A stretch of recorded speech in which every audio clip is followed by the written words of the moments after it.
Hey guys, welcome back to my channel एजुगेबर और आप सबका स्वागत है फिर से हमारी एक न्यू वीडियो में। जैसे कि आप देख रहे होंगे स्क्रीन पर कि आज की वीडियो होने वाली है अबाउट यूजीसी नेट के जो प्रीवियस ईयर क्वेश्चंस होते हैं वो मैं लेकर आई हूँ। बिकॉज किसी भी एंट्रेंस में जिसमें भी आपको पॉलिटिकल साइंस आता है, एमए एंट्रेंस हो गया या फिर सीयूएट हो गया, डुएट हो गया, यूजीसी नेट का खुद का एग्जाम हो गया पॉलिटिकल साइंस के लिए, तो उन सब में जो है बेसिकली जो अभी तक का पैटर्न देखा है मैंने वो ये देखा है कि यूजीसी के क्वेश्चन जो है as it is copy paste किए जाते हैं, एज इट इज़ उनको रिपीट किया जाता है। तो अगर हमको कोई चीज़ पता है कि ये जो है क्वेश्चंस रिपीट होने की पूरी पूरी संभावना ही होती, तो क्यों ना इन क्वेश्चंस को पहले से प्रिपेयर करके किया जाए, ताकि जब वो क्वेश्चन आपके पेपर में आए तो आपको फट से उसका आंसर जो है पता होना चाहिए, क्योंकि आपने वो पहले कर रखे हैं। ठीक है, तो इसी चीज़ को देखते हुए मैं आज की वीडियो लेकर आई हूँ। आज की वीडियो अबाउट उन सबको एग्जामिनेशन में हेल्प करने वाली है जो भी एमए का एंट्रेंस देने वाले हैं, चाहे वो डीयू का एंट्रेंस देने वाले हैं या फिर सूएट का देने वाले हैं या फिर यूजीसी नेट पॉलिटिकल साइंस का देंगे, वो उसमें तो ऑब्वियसली ये हेल्पफुल होगा।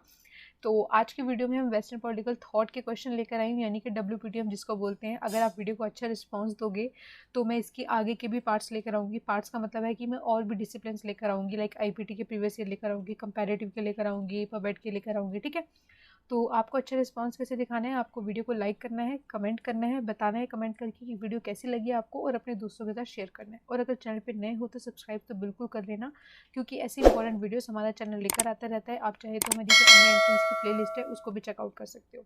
ठीक है, तो ये वाले जो क्वेश्चंस हैं वो कई बार रिपीट हो चुके हैं पेपर में, और आप हो सकता है कि इस बार भी इनमें से कोई क्वेश्चन रिपीट हो जाए, तो प्लीज़ वीडियो को ध्यान से देखना, और जो है स्क्रीनशॉट वगैरह जो भी आपको लेना हो ले सकते हो। अगर आपको नोट डाउन करना है तो आप नोट डाउन भी कर सकते हो। अगर आपको इसका पीपीटी चाहिए, पीडीएफ चाहिए, तो आप मेरे टेलीग्राम चैनल को ज्वाइन कर लेना। नीचे डिस्क्रिप्शन बॉक्स में लिंक है, ठीक है, वहाँ पे भी मैं इसका जो पीपीटी होगा, पीडीएफ होगा, वो वहाँ पे अपलोड कर दूँगी। Okay, so let's start.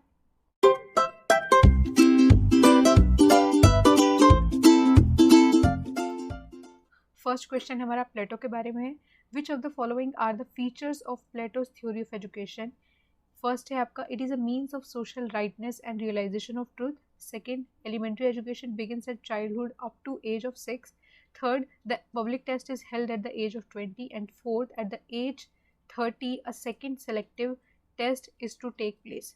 ठीक है, अगर आपको अभी सोचना है तो मैं आपको थोड़ा सा समय दे रही हूँ, 2-3 सेकंड का, आप इसको सोच सकते हो। एक बार क्वेश्चंस को पढ़ लो और अपने खुद से आंसर करने का ट्राई करो, और उसके बाद जो मैं आंसर बताऊंगी आप उसको क्रॉस चेक कीजिएगा कि वो सही है या गलत है। वीडियो को आप पॉज करके पढ़ लेना। तो मैं आपको राइट आंसर बता देती हूँ। इसका जो राइट आंसर है वो आपका हो जाएगा ये। ठीक है, आपके चारों ही चारों जो ऑप्शन हैं वो आपके ठीक हैं। एक बार कलर चेंज कर लेती हूँ बाकी के आंसर्स के लिए। ठीक है, तो आपके चारों के चार जो स्टेटमेंट्स हैं यहाँ पे बिल्कुल ठीक हैं। तो बेसिकली प्लेटो की थ्योरी ऑफ एजुकेशन क्या है, उन्होंने बोला था कि फिलोसोफर किंग जो होता है, फिलोसोफर किंग को कुछ टेस्ट से गुजरना पड़ता है, तो वो टेस्ट आपका बचपन से शुरू हो जाता है। ठीक है, तो उसमें जो आपका स्टार्टिंग का टेस्ट होता है वो आपका किस लिए, उसका जो मेन जो कंडक्ट आने का जो एम होता है वो होता है उसका मीन्स ऑफ सोशल राइटनेस और रियलाइजेशन ऑफ ट्रूथ। ठीक है, उसके बाद वो स्टार्ट कब से होता है, वो 6 साल की उम्र से स्टार्ट हो जाता है। उसके बाद 20 तक उसका एक और टेस्ट लिया जाता है, फिर उसमें जो बच्चे फेल हो जाते हैं उनको वहीं छोड़ दिया जाता है, जो पास होते हैं वो आगे नेक्स्ट स्टेज पर जाते हैं। उसके बाद 30 में आपका टेस्ट होता है। ठीक है, तो इस तरीके से लास्ट तक जो आपके सबसे उन्नत लोग निकल कर आते हैं उनमें काबिलियत होती है फिलोसोफर किंग बनने की। ठीक है, चलते हैं नेक्स्ट क्वेश्चन की तरफ।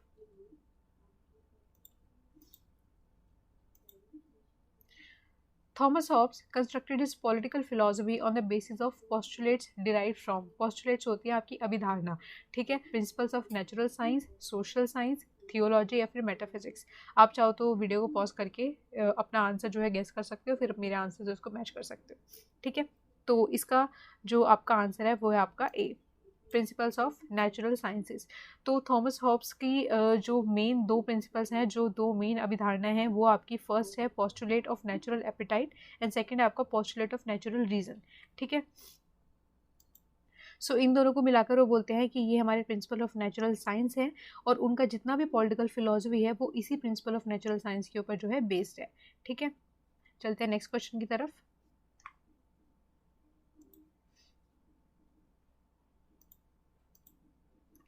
Who among the following sought to establish the non-utilitarian proposition that some pleasures are of a higher quality than others? तो आपको जैसे कि पता ही होगा कि यूटिलिटेरियन के जो आपके फादर हैं वो उनको जेरेमी बेंथम है, तो आपको बताना है कि जर्मी बेंथम ने जो अपने यूटिलिटेरियन अप्रोच के अंदर जिस क्वांटिटी की बात की थी, यानी कि जो जर्मी बेंथम का जो अप्रोच था वो ये था, maximum happiness of the maximum people. तो उनका कहना था कि अगर हम हैप्पीनेस को क्वांटिटी के हिसाब से नाप सकते हैं तो वही चीज़ हमारे लिए बेस्ट होगी। लेकिन इस अप्रोच को नकारते हुए कौन से थिंकर ने इनमें से क्वालिटी का अप्रोच दिया था कि केवल आप क्वांटिटी के बिहाफ पर जो है आप हैप्पीनेस को जो है या किसी भी चीज़ को जो है आधार बनाकर नहीं नाप सकते हो, आप उसको क्वालिटी भी आपको देखनी पड़ेगी। अगर फॉर एग्जांपल 2 पर्सन को अलग अलग टाइप का प्लेजर मिल रहा है, किसी को पोएम पढ़ने से मिल रहा है, किसी को गेम खेलने से मिल रहा है, तो जो गेम खेलने से जो प्लेजर मिल रहा है उसको आप जो किताब पढ़ने का प्लेजर है उसके साथ आप मेजर नहीं कर सकते हो। तो ऐसा कौन से थिंकर ने कहा था? तो आप जो है वीडियो को पॉज करके एक बार अपना आंसर गेस कर लीजिए। मैं आपको यहाँ पे राइट आंसर बता देती हूँ, वो है आपका जे.एस. मील। तो जे.एस. मील का ये बहुत इंपॉर्टेंट अप्रोच है और आपको ज़रूर से याद रखना है, पहले भी प्रीवियस ईयर्स में आ चुका है। जे.एस. मील ने बोला था कि आप किसी भी यूटिलिटेरियन जो प्रपोजिशन है उसको केवल और केवल क्वांटिटी के आधार पर नहीं नाप सकते हो, आपको उसमें क्वालिटी भी चेक करनी पड़ेगी कि कितनी क्वालिटी का और कौन सी क्वालिटी का आपको उसमें हैप्पीनेस मिल रहा है। ठीक है, सो चलते हैं नेक्स्ट क्वेश्चन की तरफ। नेक्स्ट क्वेश्चन है आपका, John Rawls concept of wheel of ignorance does not imply to which of the following. तो आपको बताना है कि जॉन रॉल्स की अगर आपने थ्योरी ऑफ जस्टिस पढ़ी है तो आपको ऑब्वियसली पता होगा कि व्हील ऑफ इग्नोरेंस क्या है। तो आपको बताना है कि इन वाली स्टेटमेंट से किस पर वो अप्लाई नहीं होता है। First, no one knows his place in society, no one knows his class position और social status. Third, no one knows his fortune in the distribution of natural assets, and D है आपका parties know their conception of good. ठीक है, तो अगर आपने जो आपका जॉन रॉल्स है उसका आपने थ्योरी ऑफ जस्टिस पढ़ा है तो आपको पता होगा कि व्हील ऑफ इग्नोरेंस क्या है। तो व्हील का मतलब होता है आपका पर्दा।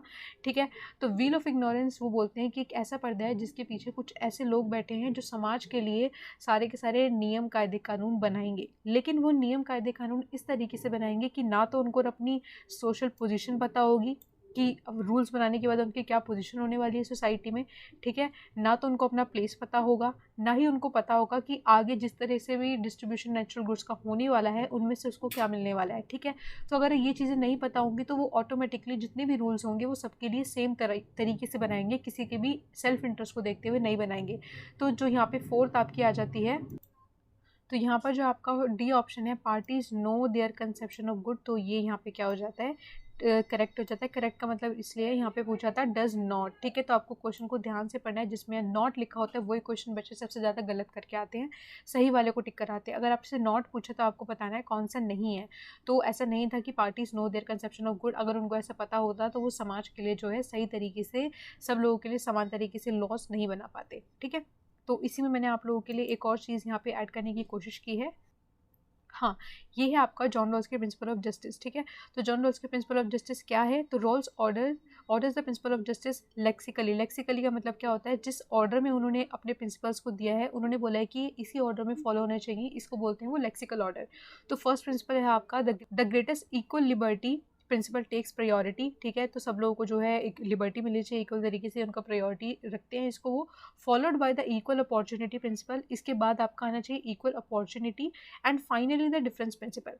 The first principle must be satisfied before 2B and 2B must be satisfied before 2A। ठीक है, तो यानी कि ये वाला जो ऑर्डर है ना 1, 2B और 2A, ये वाला जो तीन प्रिंसिपल का इन्होंने ऑर्डर बताया है, इस ऑर्डर को लेक्सिकल ऑर्डर बोलते हैं और बोलते हैं कि किसी भी सोसाइटी में जस्टिस लाने के लिए इसी ऑर्डर को फॉलो करना जो है मस्ट है। ठीक है, नेक्स्ट क्वेश्चन है आपका, for Aristotle which of the following characteristics do not necessarily qualify to become an Athenian citizen. तो उन्होंने जो आपको पता ही होगा, एरिस्टोटल ने जो है बहुत ही फेमस आपके फिलोसोफर हैं, उन्होंने बोला था कि किसी भी सिटीजन कहलाने के लिए आपको क्या क्राइटेरिया होना चाहिए। तो आपको बताना है कि इनमें से वो क्या नहीं है। ठीक है, जैसे कि यहाँ पे भी इस क्वेश्चन में लिखा है डू नॉट, तो आपको बताना है कौन सा क्राइटेरिया उन्होंने नहीं बताया है। फर्स्ट आपका residence in a particular place, second है आपका the right of suing and being sued, ये आपका होता है कि केस करना, यानी कि आपने अपने ऊपर केस, आपने किसी और के ऊपर केस किया या फिर कोई और आपके ऊपर केस कर सकता है। दोज हु आर डिसइनफ्रेंचाइज्ड और एग्जाइल और डिसेंट फ्रॉम अ सिटीजन। ठीक है, तो इसका जो करेक्ट आंसर वो मैं आपको बता देती हूँ, आप चाहे तो वीडियो को पॉज करके इसका आंसर जो है गेस कर सकते हो। तो इसका जो करेक्ट आंसर है वो है डी, यानी कि इन चारों ही क्राइटेरिया को जो है वो नकार देते हैं। ठीक है, वो नहीं बोलते हैं कि किसी भी सिटी का सिटीजन होने के लिए ना तो आपको उस पर्टिकुलर प्लेस का रेजिडेंस होना ज़रूरी है, ना ही आपको वहाँ का डिसेंडेंट होना ज़रूरी है, ना ही वहाँ पे इन दोनों चीज़ों का होना ज़रूरी है। वो क्या बोलते हैं कि सिटीज़न होने के लिए आपका होना चाहिए एक्टिव पार्टिसिपेशन। क्या होना चाहिए आपका? Active participation. ये उनका सबसे मेन इम्पॉर्टेंट थिंग थी कि उन्होंने बोला था कि जितने भी लॉज वगैरह बनते हैं, जो आपका सिविक सोसाइटी है, उस सोसाइटी में आपका एक एक्टिव पार्टिसिपेशन होना चाहिए उस सिटी को चलाने में, तो ही आप जो है उस सिटी के जो है सिटीजन कहलाओगे। ओके, नेक्स्ट क्वेश्चन है आपका हीगल को लेकर। हीगल की थ्योरी ऑफ स्टेट आपने पढ़ा ही होगा, अगर आपने हीगल को पढ़ा है तो आपको बताना है कि उसकी थ्योरी ऑफ स्टेट में से इनमें से कौन सी स्टेटमेंट करेक्ट है। ठीक है, तो ये नॉट वाला क्वेश्चन नहीं है, इसमें आपको करेक्ट बताना है। फर्स्ट स्टेटमेंट है आपकी, state is a super organism. Second, it is the March of God on earth. Third, it is N and in it self. And fourth है आपका, it is unchecked by any moral law, for it self is the creator of the morality. ठीक है, तो fourth में बोलते हैं कि जो स्टेट है वो जो आपका क्रिएटर है मोरालिटी का। ठीक है, मोरालिटी उस पर थोपी नहीं जाती, वो खुद मोरालिटी को क्रिएट करता है। तो आप जो है वीडियो को पॉज करके इसका आंसर गेस कर सकते हो। यहाँ पे मैं इसका आपका करेक्ट आंसर बता देती हूँ। इसका करेक्ट आंसर है आपका डी, ऑप्शन डी, यानी कि सारे ही सारी चीज़ जो है हॉब्स ने हीगल ने जो है एकदम सही बताई थी। हीगल ने जो है स्टेट को इतना ज़्यादा जो है अपनी थ्योरी के अंदर उसको प्रभुत्वता दी है, यानी कि वो उसको बोलते हैं कि जो स्टेट होता है वो मैनिफेस्टेशन ऑफ अर्थ होता है। ठीक है, यानी कि वो डिवाइन मैनिफेस्टेशन है, उसको कोई भी चैलेंज नहीं कर सकता। स्टेट जो भी करेगा वो अच्छे के लिए ही करेगा, इसलिए वो बोलते हैं कि state is a super organism, state is a March of God on earth, यानी कि गॉड का ही एक तरीके से रूप है जो स्टेट है अर्थ पे। और it is N and in itself, उसके आगे कोई नहीं है। It is unchecked by any moral law, उसके ऊपर कोई भी आप मॉरल अथॉरिटी नहीं अप्लाई कर सकते, वो खुद मोरालिटी को जो है क्रिएट करता है। ठीक है, तो ये जो है थ्योरी ऑफ स्टेट हीगल का इंपॉर्टेंट है, तो प्लीज़ आप इसको आगे भी और अच्छे तरीके से पढ़ लेना। हम बढ़ते हैं नेक्स्ट क्वेश्चन की तरफ। Which of the following statement on Gramsci are correct. तो आपने अगर ग्राम्स्की को पढ़ा है, ग्राम्स्की की थ्योरी ऑफ हेजेमनी को आपने पढ़ा है, तो आपको पता होगा कि ग्राम्स्की की थ्योरी ऑफ हेजेमनी क्या है। फिर भी मैं आपको सारी स्टेटमेंट पढ़ के दिखा देती हूँ। फर्स्ट स्टेटमेंट है आपकी, the state can not be understood without a through understanding of the civil society. ठीक है, सेकंड है आपका civil society is not the ensemble of organisms commonly called private. Third है आपका, it is the civil society that the struggle for hegemony takes place. Fourth है आपका, he derive the term civil society and political society from Hegel. ठीक है, तो आपको बताना है कि इनमें से कौन कौन सी स्टेटमेंट अबाउट द ग्राम्स्की जो है आपकी करेक्ट है। तो आप जो चाहें इसका आंसर जो है वीडियो को पॉज करके गेस करें ना। मैं इसका करेक्ट आंसर यहाँ पे आपको बता देती हूँ। इसका करेक्ट आंसर है आपका यहाँ पे सी। ठीक है, यानी कि स्टेटमेंट 1, स्टेटमेंट 3 एंड स्टेटमेंट 4 आपकी यहाँ पे करेक्ट हो जाती हैं। फर्स्ट है, the state can not be understood with through understanding of the civil society.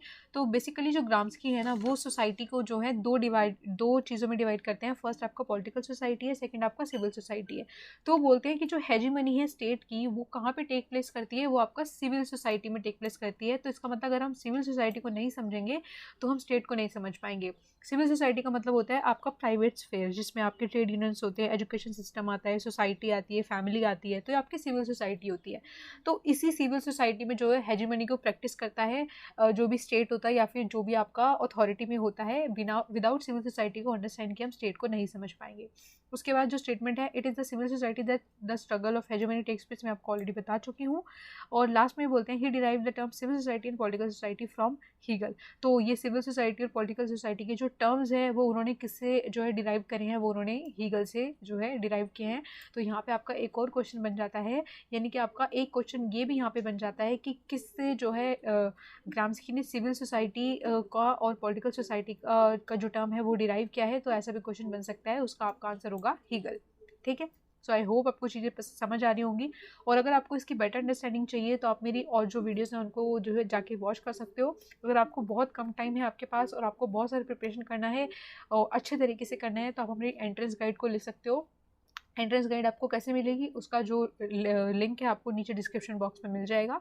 वहाँ से आप एंट्रेंस गाइड का जो है फॉर्म को फिल कर दोगे तो मैं आपको ड्राइव पे शेयर कर दूँगी। ठीक है, तो ये सारी की सारी चीज़ें मैंने अपनी जो एंट्रेंस गाइड है उसके अंदर कवर कर रखी है। सारे WPT थिंकर, IPT थिंकर, जितने भी आपका है ना फैक्चुअल थिंग्स, पबेड वगैरह, सारी चीज़ें मैंने बहुत ही फैक्चुअल तरीके से, बहुत ही पॉइंट वाइज तरीके से उसमें पूरी अच्छे से एक्सप्लेन कर रखी है, जो कि आपको जल्दी समझ भी आ जाए और आपका टाइम भी कम ले। तो प्लीज़ अगर आपको हेल्प चाहिए किसी भी गाइड टाइप की, आप खोज रहे हैं किसी भी ऐसी चीज़ के लिए जो आपको कम समय में वो बहुत ज़्यादा हेल्प कर सके और बहुत ज़्यादा नॉलेजेबल हो, तो आप हमारे एंट्रेंस गाइड को एक बार ज़रूर लेकर देखना, ठीक है। चलते हैं नेक्स्ट क्वेश्चन की तरफ। नेक्स्ट क्वेश्चन है आपका, which of the following features of Marx dialectical materialism are correct. ठीक है, तो मार्क्स का डायलेक्टिकल मटेरियलिज्म जो उनका कंसेप्ट है उसके रिगार्डिंग आपकी कौन सी स्टेटमेंट इनमें से ठीक है, ठीक है, कौन से features. All the mass phenomena of history are determined by the economic condition. Second आपका production is the most important of all human activities. Third है आपका men in association produce more than a man in isolation. और fourth है आपका religious is the opium of the people. तो इसका जो आपका करेक्ट आंसर है वो आपका डी, यानी कि सारी की सारी स्टेटमेंट जो है वो मार्क्स के बारे में करेक्ट हैं। तो बेसिकली मार्क्स का डायलेक्टिकल मटेरियलिज्म क्या बोलता है कि किसी भी सोसाइटी का जो चेंज होता है, यानी कि उसकी हिस्ट्री में जो चेंज होता है वो उसके प्रोडक्शन की वजह से होता है, ठीक है। तो अगर प्रोडक्शन में इकोनॉमिक जो स्फेयर होता है आपका, यानी कि जहाँ पे प्रोडक्शन होता है उसमें टेक्नोलॉजी चेंज होगी, तो उसमें जो है हिस्ट्री का एक स्टेज जो है चेंज होगा। एग्जाम्पल भी देखिए मैं आपको बताती हूँ। एग्जाम्पल जैसे कि आप स्लेवरी ले लो, तो जब स्लेवरी होती थी फ्यूडल सोसाइटी में, तो एक स्लेव होता था और एक उसका ऑनर होता था, ठीक है। लेकिन जैसे जैसे टेक्नोलॉजी आई तो टेक्नोलॉजी ने जो है स्लेव को हटाने का काम किया और स्लेव की जगह टेक्नोलॉजी आ गई, तो जो सिस्टम था, जो सोसाइटी था, वो कैपिटलिज्म की तरफ बढ़ा। तो यानी कि फ्यूडल सोसाइटी से कैपिटलिज्म की तरफ आपका चेंज कब आया, जब आपका टेक्नोलॉजी में चेंज हुआ, आपका प्रोडक्शन मेथड में चेंज हुआ, ठीक है। तो यही सारी जो है आपकी जो स्टेटमेंट है वो इसी चीज़ के बारे में बताती हैं। और फोर्थ है आपकी religion is the opium of the people. तो ये मार्क्स ने कहा था कि रिलीजन जो है ओपियम है पीपल्स के लिए, ठीक है, पीपल के लिए। सो चलते हैं नेक्स्ट क्वेश्चन की तरफ। नेक्स्ट क्वेश्चन है आपका, for lock which of the following is not true in case of social contract. अगर आपको पता ही होगा कि अगर आपने लॉक को पढ़ा है तो आपने उनका सोशल कॉन्ट्रैक्ट भी पढ़ा होगा, तो कौन सी इनमें से नहीं है, ठीक है। आपको नॉट वाला क्वेश्चन ध्यान देना है। तो इसमें से कौन सा ट्रू नहीं है। Contract once made it irreversible. Second है contract to which each generation must not consent. Contract in which man give up of his rights they possessed in the state of nature. And fourth आपको contract does not put an end to the law of the nature. तो इसका जो correct answer है वो आपका B. ऐसा बिल्कुल भी नहीं है कि उन्होंने बोला था कि ईच जनरेशन जो है उसको कंसेंट करना पड़ेगा इस सोशल कॉन्ट्रैक्ट के साथ, लेकिन यहाँ पे नॉट लिखा है, तो इस वजह से ये जो स्टेटमेंट है वो आपका गलत हो जाता है। बाकी के जो स्टेटमेंट है वो आपके एकदम सही है। Okay, next question, for Rousseau which of the following is not true. Rousseau के अकॉर्डिंग इनमें से क्या ट्रू नहीं है। For man self love which satisfies his real need is only to opt to become pride. Second है pride becomes incompatible with sympathy. Third from pride all level has gone. And fourth है आपका pride does not seduce reason. तो यहाँ पे जो आपका correct answer है वो है आपका डी।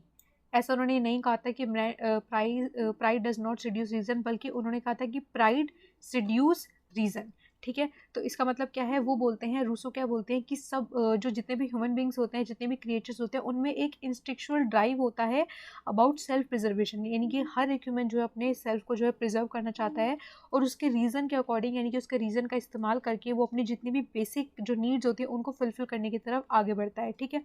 तो यानी कि जो मैन का रीज़न है वो ही उसके सेल्फ प्रिजर्वेशन में हेल्प करता है। सो उनका एक स्टेटमेंट है वो मैं आपको एक बार रीड करके सुना देती हूँ। It is reason which breeds pride and reflection, which fortifies it.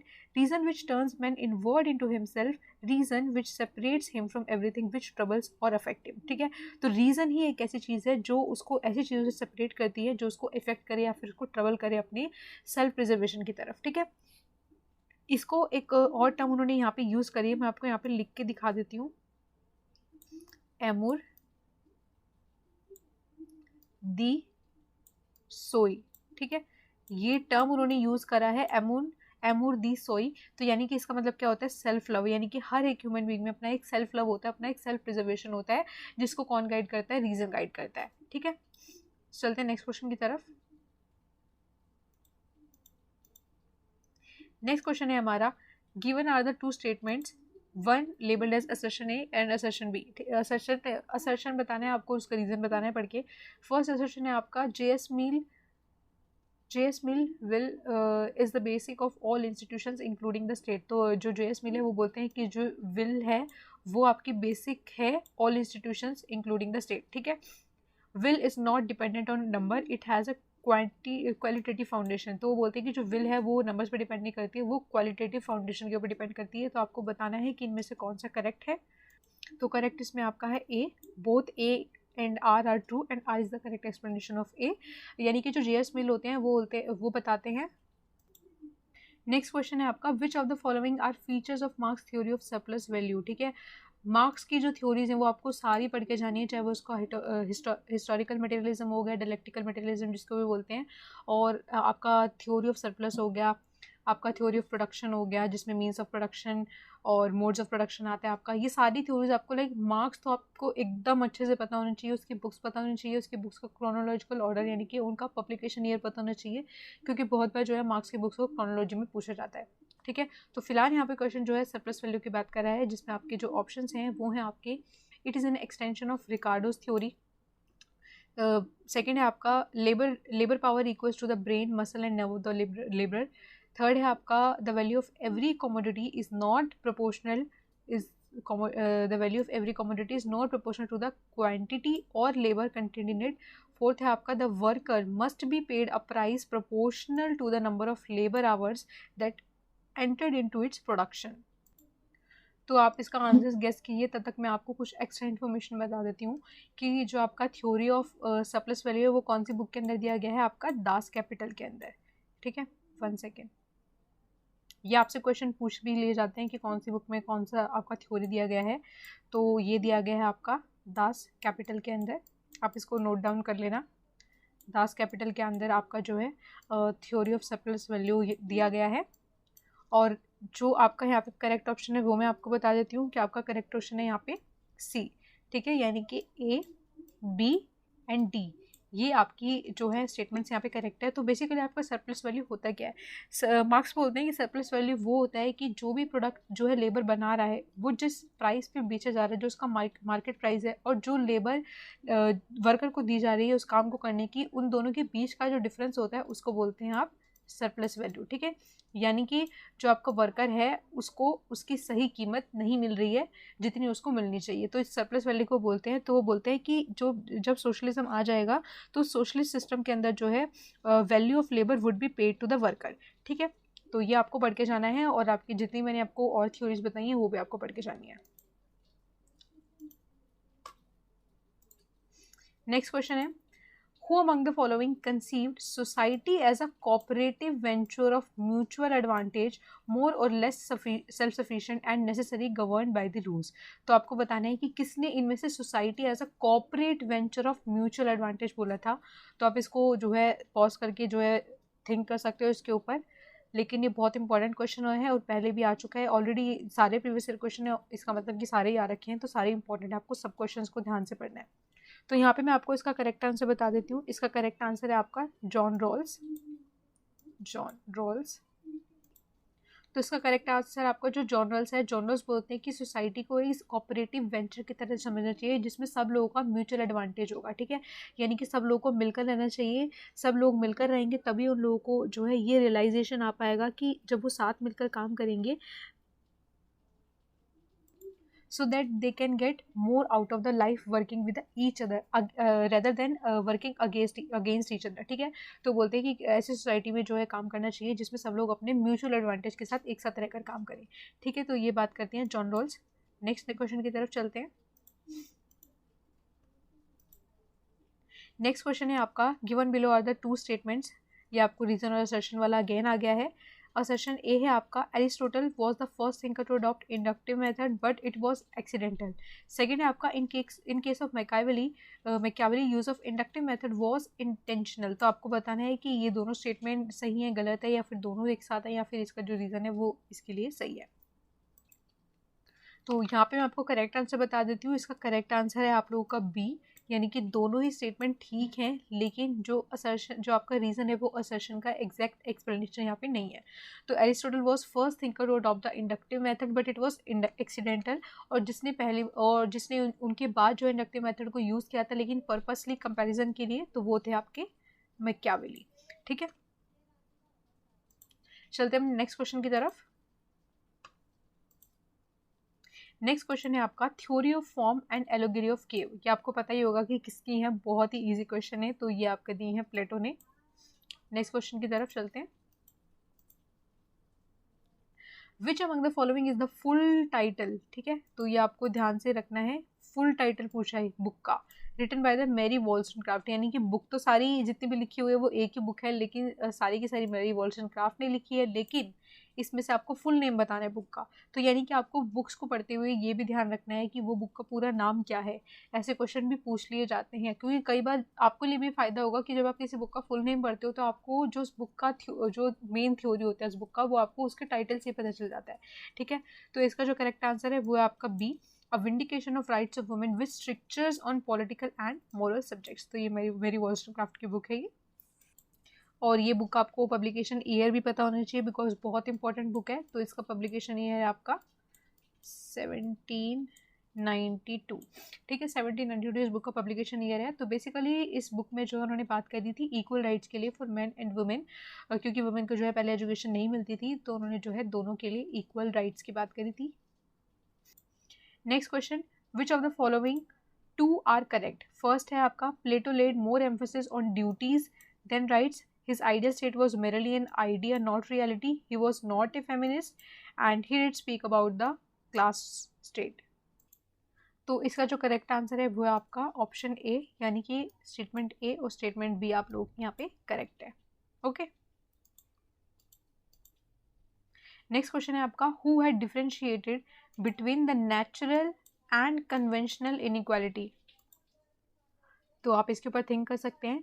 मैं आपको इसका राइट आंसर बता देती हूँ। तो इसका राइट आंसर है आपका Rousseau.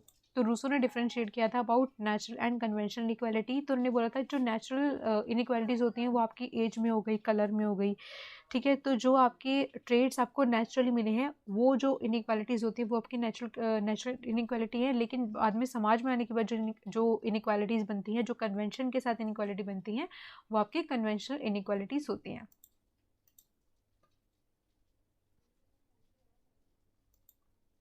So thanks for watching. I hope आपको वीडियो पसंद आई होगी। पसंद आई तो प्लीज़ दोस्तों के साथ शेयर ज़रूर करना, और आप चाहते हैं कि ऐसी और वीडियोस में आके लेकर आऊँ तो प्लीज़ चैनल को सब्सक्राइब ज़रूर कर लेना और कमेंट करके बताना कि आपको वीडियो कैसी लगी है।